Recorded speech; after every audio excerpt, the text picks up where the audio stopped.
आणि आत्ता येतानाच आपण पाहिलं जो खडतर रस्ता आहे, आल्या MIDCमध्ये आलो आहे की कुठच्या कन्स्ट्रक्शन साईटवर आलो हे कळत नाही आहे. आणि असं जर परिस्थिती असेल तर जे उद्योजक सांगतात की आम्हाला इथून स्थलांतरित व्हायचं आहे, कुठच्या तोंडाने आम्ही त्यांना सांगायचं की इथून जाऊ नका.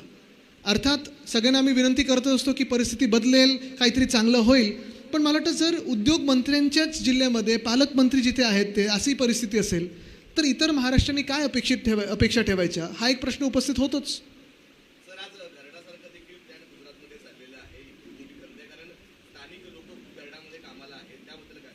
गार्डा केमिकल्स असेल किंवा इतर आपण पाहिलं असेल, हे सगळे इथे खूप मोठ्या संख्येत लोक इथे रोजगार निर्मिती झालेली आहे. स्थानिक लोकांची असेल किंवा संपूर्ण महाराष्ट्रातून असेल. आणि जे लोक इथे स्थलांतरित होऊन आता वर्षानुवर्ष राहतात त्यांना पण आपण स्थानिकच समजू. पण महत्त्वाची गोष्ट हीच आहे की एक जर असे उद्योगधंदे इथून निघायला लागले तर रोजगार निर्मिती ही कमी होत जाईल. आणि माझं मुख्यमंत्र्यांना पुन्हा एकदा सांगणं आहे की मुख्यमंत्री साहेब, ॲलिस इन वंडरलँड होऊ नका. सगळं काही चांगलं चाललं आहे असं तुम्ही स्वतःला भासात ठेवू नका. थोडं त्याच्यातून बाहेर या आणि जमिनीवर जी काही परिस्थिती आहे, ग्राउंड रियालिटी जी आहे ती जरा बघून घ्या. काय त्यांच्यासोबत जी चर्चा झाली ती बंद दाराआड होती. त्यांना त्रास नको म्हणून आम्ही सगळे पुढे आलेलो आहोत. आम्ही आमच्या अंगावर घेऊ, त्यांना जरा आपण बाजूला ठेवूया त्याच्यातून. बघा, मुख्य गोष्ट हीच आहे की ज्या MIDCमध्ये मी गेलेलो आहे, काही MIDCतले लोक मला समोरून बोलतात, काही लोक बंदारात बोलतात. पण जर अशी परिस्थिती राहिली, ह्या रस्त्यांची राहिली, मुळात ज्या MIDCमध्ये आपण जागतिक स्तरावर जे आपले MOUs करतो आणि इथे आपण बोलवतो का, तर आपल्याला वाटतं ही 5 स्टार MIDC आहे, इथे सगळं काही चांगलं आहे, वीज पाणी वगैरे सगळं चांगलं असेल. ईज ऑफ डुईंग बिझनेसच्या नावाखाली आपण त्यांना सवलती देतो, परवाने आपण कमी करून देतो. पण आल्यानंतर एक तर कंप्लायन्समध्ये अडकतात किंवा इन्फ्रास्ट्रक्चरमध्ये अडकतात. बरं, ट्रॅफिक जर रस्ते खराब असतील तर तुमचं गुड्सचं तर येणं जाणं ते कठीण होतंच, टेम्पो ट्रक तर अडकतातच. दुसरं म्हणजे तुमची लेबरची शिफ्ट जर लेट आली, उशिरा आली, तर एफिशियन्सी जाते आणि तुमची लेबरची एफिशियन्सी कमी होते. तर ह्या 2 गोष्टींवर तुमचं प्रोडक्शन हिट होतंच ना, अफेक्ट होतंच. तर ह्या काही गोष्टी ज्या बारकाव्याने ह्या कंपन्या बघतात आणि आता AIच्या जमान्यामध्ये तर ह्या काही गोष्टी सुटतच नाहीत. एफिशियन्सी वाढवायची कशी, तर एफिशियन्सी तुमची लेबरची, मशीनची, विजेची हे सगळं वाढूनच तुम्ही बचत पण करू शकता आणि प्रॉफिट पण वाढू शकता. जर तुम्हाला हे फायदे झाले नाहीत ज्या राज्यामध्ये तर तुम्ही निघून जाल.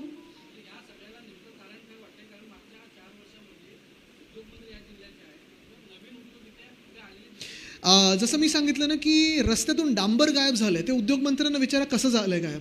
पण दुसरी गोष्ट म्हणजे 4 वर्ष एकच उद्योगमंत्री आपण पाहतो, 4 वर्ष एक कंटिन्युटी आहे आणि तीच लथार्जी त्या खात्यामध्ये दिसत आहे. एकंदर सगळ्या MIDCमधून हे सगळे प्रश्न उपस्थित व्हायला लागले. तर आज मी इथे येतो तर 2 अजून MIDCमधून मला मेसेज आलेत की तिथे पण या, तिकडची परिस्थिती बघा. आणि अशी जर परिस्थिती असेल आणि असं जर तुम्ही त्यांच्या मागे लागाल तर भयानक परिस्थिती. बरं, अजून एक मला जे चाकणमध्ये कळलं की MIDCमध्ये जर प्लॉट मिळवायचा असेल तर एक टॅक्स आहे.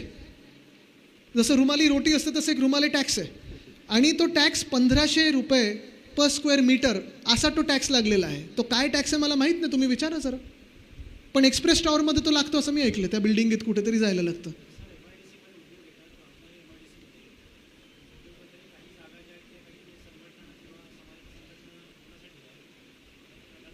मला वाटतं ते MIDC ठरवू शकतं ना. पण जे बाहेरचं तुम्हाला दिसतंय, जे कचरा उचलण्याचा विषय असेल किंवा रस्त्याचा विषय असेल, चाकणमध्ये मी जात होतो म्हणून कचरा उचलत होते त्या दिवशी. हिंजवडी तसंच आहे. हिंजवडीमध्ये जवळपास 6 लाख लोक ही IT क्षेत्रात डायरेक्टली जोडलेली आहेत. तिथे रोजगार निर्मिती तेवढी झालेली आहे. हिंजवडीमध्ये आजूबाजूची गावं त्याच्यापेक्षा तिप्पट रोजगार निर्मिती आहे. का, तर ॲन्सिलरी इंडस्ट्रीज आहेत. जर IT सेक्टर तिथून निघालं तर एवढ्या लोकांना तुम्ही खरोखर रोजगार देऊ शकणार आहात का?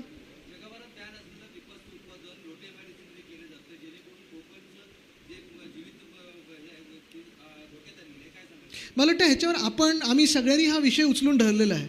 पण परत एकदा विचारतो मी, जर ज्या उद्योगमंत्र्यांना किंवा ज्या पालकमंत्र्याला स्वतःच्या जिल्ह्यातल्या MIDCबद्दल, बेसिक रस्त्याबद्दलचं चिंतन असेल तर तुमच्या आणि आमच्या जीवाबद्दल काय चिंता असेल? सर्वात महत्त्वाचा प्रश्न असा आहे की कोकणामध्ये यावेळेला पाऊस थोडा उशिरा आला. याच्या अगोदरच लोट्या MIDCच्या कंपन्या बंद पडण्याच्या मार्गावरती होता. MIDCकडे कोणताही प्लॅन B नाही आहे, त्यावरती काय प्लॅन A तरी आहे का? आणि तुम्हाला सांगतो, हे मुंबईत पण आम्ही सगळीकडे पाहायला लागलेलं. मी मुंबईचं उदाहरण का देतो की आम्ही डिसॅलिनेशनचा प्लॅन जो सुरू करत होतो 21 साली आम्ही सुरू केला होता. 25 सालापर्यंत पूर्ण झाला पाहिजे होता. आत्ताचा दुष्काळ किंवा ह्याच्यानंतर पाऊस जर आत्ता कमी झाला तर जो दुष्काळ समोर येणार आहे तो आपल्याला आला नसता. आणि खरं तर महाराष्ट्रामध्ये जी आपली किनारपट्टी आहे तिथे ठिकठिकाणी आपण डिसॅलिनेशनचे प्लांट वेगळ्या वेगळ्या क्षमतेत आपण निर्माण करू शकायला पाहिजे होतो आत्तापर्यंत. पण मुंबईचाच यांनी अडवून ठेवला, महाराष्ट्राच्या राजधानीचा यांनी अडवून ठेवला, इतर पट्ट्याचा काय? आणि जिथे तुम्हाला समुद्र बाजूला आहे तिथे असे आपल्याला वेगळ्या वेगळ्या उपाययोजना करायला लागतील. कारण पावसावर अवलंबून किती वर्ष तुम्ही राहणार? आत्ता पर्यावरण बदल जेव्हा होतं आहे, वातावरणीय बदल होतं आहे, तेव्हा ह्या परिस्थितीमध्ये तुम्ही एका कुठच्याही एलिमेंटवर अवलंबून राहू शकत नाही. पाऊस फायनान्स मिनिस्टर होता, मॉन्सून फायनान्स मिनिस्टर होता असं आधी म्हण होती, पण आता किती वर्ष त्याच्यावर अवलंबून राहायचं? किती वर्ष धरणं बांधायची आणि बंधारे बांधायचे?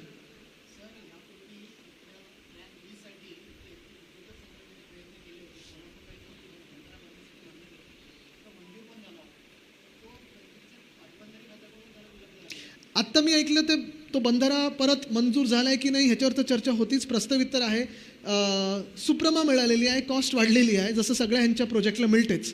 पण महत्त्वाची गोष्ट हीच आहे की मी जसं सांगितलं, धरणं असतील, बंधारे असतील, पावसावर किती अवलंबून राहायचं किनारपट्टीच्या भागांनी, हा एक विचार आपल्याला करणं गरजेचं आहे. डिसॅलिनेशन आपण करू शकतो, पाणी जिरपायचे प्रोजेक्ट असतील, पाणी अजून अडवून ठेवायचे आधीचे प्रोजेक्ट्स असतील, ते आत्तापर्यंत कुठे आहेत? आणि मला वाटतं एक महत्त्वाची गोष्ट हीच आहे की plan A, plan B, plan सीसाठी उद्योजक जे आहेत, जे आपल्या राज्यात रोजगार निर्मिती करतात, त्यांच्यासोबत बसून चर्चा तरी झाली पाहिजे. जसं कामगार संघटनेला पण सोबत घेतलं पाहिजे, उद्योजकांना सोबत घेतलं पाहिजे. पण नवीन काय आपण महाराष्ट्रात करू शकतो? जेव्हा आपण जागतिक स्तरावर एखादं MOU करून येतो आणि सांगतो आता 5 लाख कोटी येणार, 15 लाख कोटी गुंतवणूक येणार, अमुक येणार, तमुक येणार, हे सगळं ठीक आहे, तुम्ही हवेतल्या हवेत बोलताय.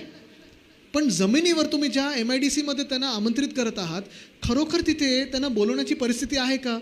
आज ह्या MIDCमध्ये मुख्यमंत्री महोदय कुठच्याही उद्योजकांना अभिमानाने, जसं आज मी इथे पायी थोडं चालत होतो तसं चालून फिरू शकतात का?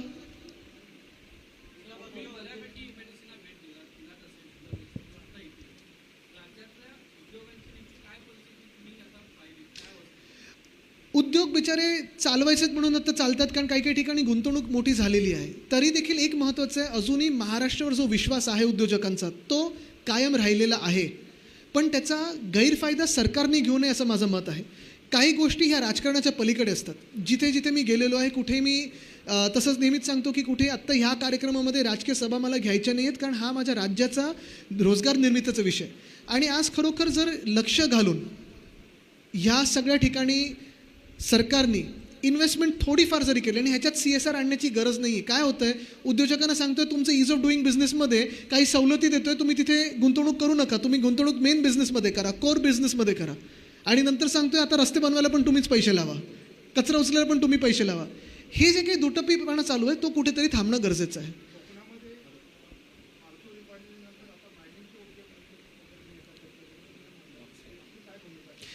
आमची भूमिका आधीपासून स्पष्ट होती की या पूर्ण पट्ट्यामध्ये आम्ही तर इको सेन्सिटिव्ह एरियामध्ये, तुम्हाला माहिती आहे काही काही ठिकाणी असं असतं की गैरसमज निर्माण केले जातात की इको सेन्सिटिव्ह एरिया म्हणजे तुम्ही स्वतःचं घर नाही बांधू शकत, रस्ता नाही होऊ शकत. हे सगळं काही होऊ शकतं. नुसतं इल्लिगल मायनिंग किंवा एअरपोर्ट किंवा ज्या एकदमच हानिकारक गोष्टी आहेत त्या होऊ शकत नाही. ते जरी असलं तरी मला वाटतं अनेक ठिकाणी इल्लिगल मायनिंग जे सुरू झालेलं आहे त्याच्यावर कुठेतरी आळा बसणं गरजेचं आहे. आणि जे काही आम्ही पाहतोय तर एवढे वर्ष पाहतोय, लढा सतत कोकणी माणूस हाच देतो आहे की राख रांगोळी जे आपण पाहतो, राख कोकणात आणि रांगोळी गुजरातमध्ये, चांगले प्रोजेक्ट सगळे तिथे आणि राखेचे प्रोजेक्ट इथे, हे कुठेतरी थांबणं गरजेचं आहे. रोजगार निर्मितीसाठी इथे पर्यावरणप्रेमी काही चांगले हे येऊ शकतात, उपाय येऊ शकतात, पर्यटनासाठी काही चांगले येऊ शकतात. इथे जे MIDC आहेत ते MIDC जपून ठेवणं देखील, राखून ठेवणं, ह्याच्यासाठी काहीतरी तुम्ही करू शकता.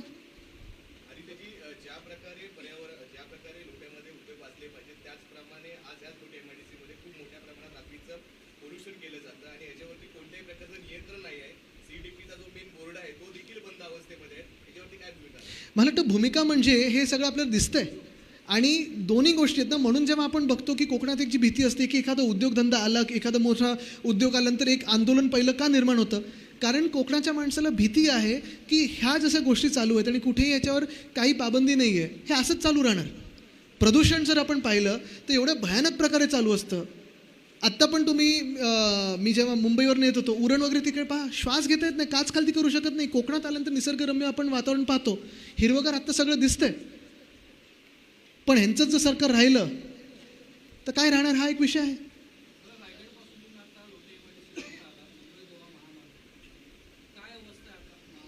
महामार्गाची सोड, आमच्या पाठीची अवस्था विचारा, कमरेची अवस्था, पाठीची अवस्था. कारण अनेक ठिकाणी म्हणजे आता हे किती मी 10 वर्ष 12 वर्ष तर ऐकतोय की मुंबई गोवा महामार्ग आता होणार. प्रत्येक वर्षी आम्ही ऐकतो की गणपतीसाठी सुखकर रस्ता होणार. आत्ता पण माणगाव बायपास आम्ही पाहिला, त्याच्या पुढे आणि मागे काही काही गावं आजूबाजूला त्यांनी मला निवेदनं दिली आहेत की त्यांनी त्यावेळीपासून 10 वर्ष निवेदनं देत आहेत की आमच्या गावासाठी स्लिप लेन करा, अंडरपास करा. ते काही झालं नाही. एक अंडरपास आम्ही बघितला, पाणी भरलं होतं, गुडघ्यापर्यंत पाणी होतं, मासे होते त्याच्यात, आणि लोक वापरतात बिचारी, लहान मुलं शाळेला जायला तो रस्ता वापरतात. म्हणजे किती वर्ष तुम्ही एका रस्त्याला एक्सप्लॉईट करत राहणार, किती वर्ष तुम्ही एकाच रस्त्यावर कितीतरी कॉन्ट्रॅक्टर वापरणार आणि पैसे काढणार आणि टोल लावणार. हा एक विषय आहेच. आणि किती आंदोलन ह्याच्यावर होणार. म्हणजे मी मगाशी जे बोललो ना की दुबईच्या राजाने एकदा हे बघावं आणि ठरवावं की ते मंत्री महोदय त्यांना तिथे पाहिजेत की इथे पाहिजेत.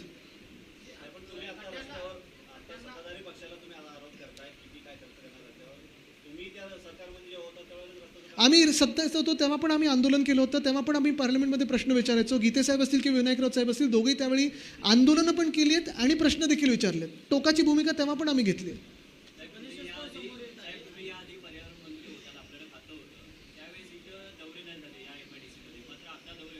कारण आत्ता गरज आत्ता अशी लागलेली आहे की आत्ता इथून उद्योगधंदे निघायच्या वाटेवर आहेत.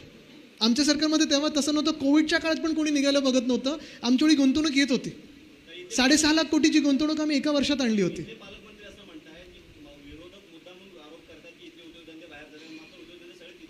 चांगलं आहे, आनंदाची गोष्ट आहे. आणि जर खरोखर असं असेल तर चांगली गोष्ट आहे.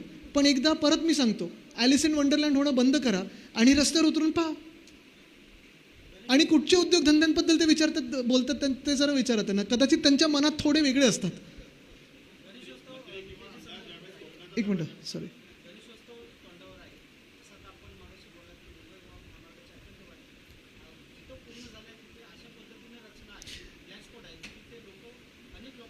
तुम्ही रस्त्याची क्वालिटी बघा, एवढी भयानक आहे. सगळीकडे कॉन्क्रीट खरबडीत. आत्ता एक आम्ही पूल पाहिला, 10 दिवसापूर्वी उद्घाटन झालं आहे. 10व्या दिवशी NHAIने स्वतः येऊन ऑडिट करून बंद केलं आहे. हे NHAI म्हणजे national highway authority of India, Mumbai Goa महामार्ग, मुंबई अहमदाबाद महामार्ग, मुंबई नाशिक महामार्ग एवढे भयानक आहेत, एवढे भयानक आहेत. 50 मीटर पण तुम्हाला स्मूथ दिसणार नाही कुठे.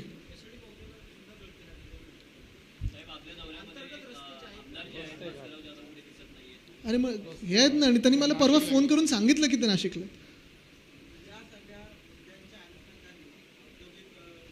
आणि काय भास्करजी आणि आम्ही हाऊसमध्ये एकत्रच बसतो. मी आज विक्रांतजींना सांगितलं आज बसा माझ्याबरोबर.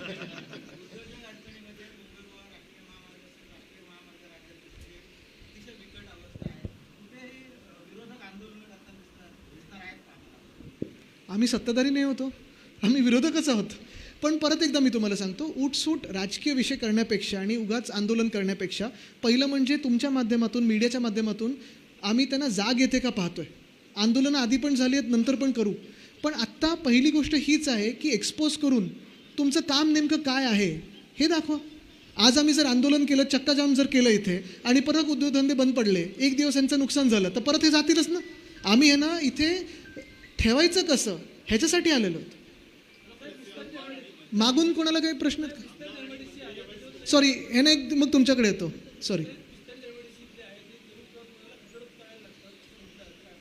मला वाटतं एकच पहिली आत्ताची जी दिसते आपल्याला ती सुधारणं गरजेचं आहे पहिलं, मग पुढचं विचारू.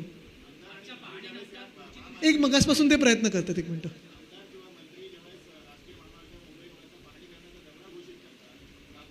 डागडुजी मस्त होते. हो,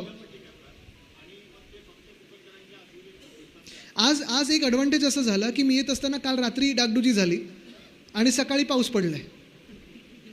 तर खरी परिस्थिती परत दिसायला लागली, खडी वाहून गेली सगळी. कारवाई म्हणजे तुमच्या माध्यमातून दिसलंय. आता पुढचं आंदोलन जर तीव्र करायचं तर तेही करू. पण आज पहिलं जे त्यांचा खोटारडेपणा आहे तो दिसलाय. आगे आगे देखो.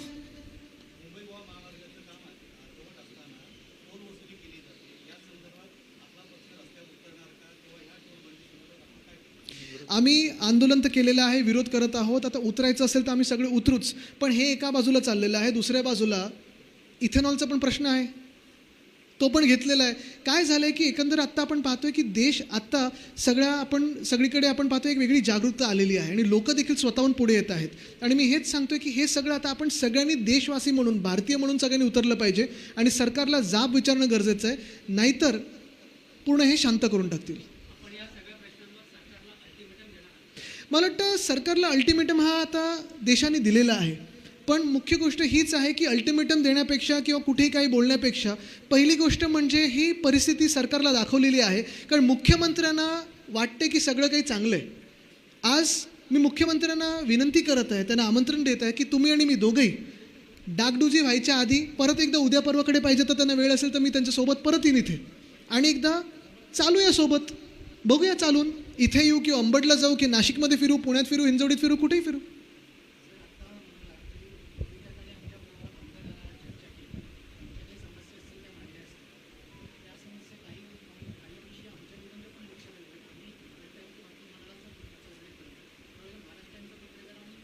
तुम्ही स्वतः पण असाल, बरोबर.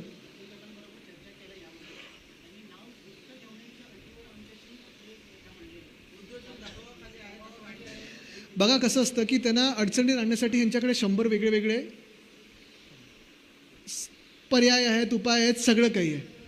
आणि म्हणून मी सांगतोय की डिक्रिमिनलायझेशन इंडस्ट्रीचं पण होणं गरजेचं आहे. Compliance, ease of compliance committee मी आणि देसाई साहेब तेव्हा उद्योग मंत्री होते, मी पर्यावरण मंत्री होतो, आम्ही ही सुरू केली होती आणि त्यानंतर 3-4 महिन्यात आमचं सरकार पडलं होतं. तेव्हापासून आत्तापर्यंत ईज ऑफ कंप्लायन्समध्ये ही समिती पुढे बसलीच नाही आहे.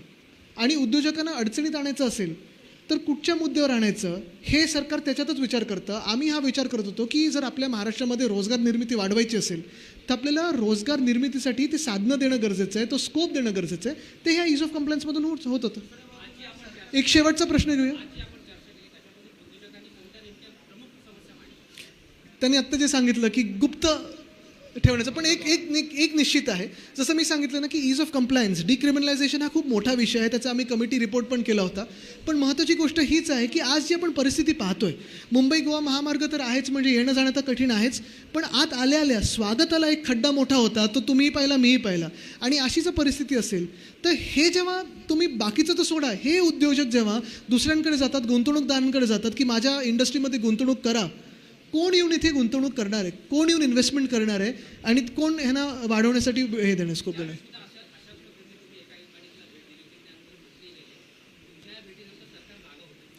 मी चाकणला गेलो, त्याच्यानंतर उद्योग मंत्र्या जाऊन 5-6 तास बसायला लागलं, DCMनं पळायला लागलं, तिथे थोडी हलचल सुरू झालेली आहे. हिंजवडीमध्ये आम्ही 6 तारखेला तिकडच्या स्थानिक लोकांनी मोर्चा पकडलेला आहे आणि इथे देखील माझी हीच अपेक्षा आहे की इकडच्या स्थानिक जनतेने आणि इथे जे कामगार आहेत, तिकडचे जे उद्योजक आहेत, त्यांनी देखील पुढे येऊन असंच एक जाग ह्या सरकारला आणावी आणि मी त्यांच्यासोबत राहीन. मी तेव्हाही सांगितलं तर मी सगळीकडे सांगतोय, मी कोणाचं नेतृत्व करायला फिरत नाही आहे, जनतेसोबत खंबीरपणे उभं राहायला फिरतोय आणि जनतेला त्रास नाही होणार ह्याच्यासाठी आम्ही फिरतोय.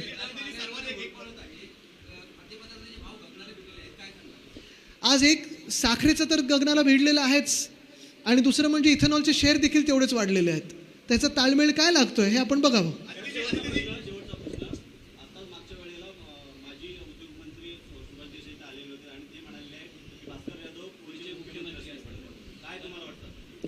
आमच्या पक्षातून असले तर आनंदच आहे आणि असणारच. पण ऐका, मुख्य गोष्ट हीच आहे, देसाई साहेब आणि भास्करजी यांचं जुनी मैत्री आहे आणि आत्ता पण आम्ही पाहतो भास्कर जाधवजी खूप मोठ्या एका वेगळ्या ह्यांनी लढत असतात. आत्ता आम्ही कोणी कुठचं पद पाहिजे, मुख्यमंत्री पद पाहिजे, विरोधी पक्षनेता पद पाहिजे किंवा हे ते ह्याच्या मागे पळतच नाही होत. आमचा जो सगळा आटापिटा चालला आहे, आमचा जो सगळी लढाई चाललेली आहे, तो महाराष्ट्राच्या जनतेला न्याय मिळवण्यासाठी चाललेला आहे. जिथे जिथे अन्याय होतो तिथे जाऊन आम्ही धावत पळत जातो आणि त्याच्यावर लढत असतो. आत्ता पण तुम्ही पाहिलं असेल, जेव्हा हाऊसमध्ये पण भास्करजी आणि मी आम्ही दोघंच दिसत असतो, आम्ही लढत असताना. ते उठले की मी उठलो की ते उठतात, मग आमच्या मागचे सगळे 18-20 लोक उठतात, काँग्रेस NCP सोबत येतं. आम्ही कशासाठी लढतोय? आणि बाकीची पदं सोडा, भास्करजींना विरोधी पक्ष नेता पद द्यायला हे सरकार घाबरतं. आम्ही त्यांना चॅलेंज दिलं, त्यांना एक दिवसासाठी तरी बनवून दाखवा. तर मुख्य गोष्ट हीच आहे की आत्ता आम्ही सगळे महाराष्ट्रासाठी लढत आहोत, कुठच्याही स्वार्थातून लढत नाही आहे. आणि आम्ही पदासाठी नाही तर महाराष्ट्राला अपमानास्पद जी वागणूक या दिल्ली दरबारी भाजपच्या शासनात मिळत आहे त्याच्या विरोधात लढत आहोत. धन्यवाद. झालं झालं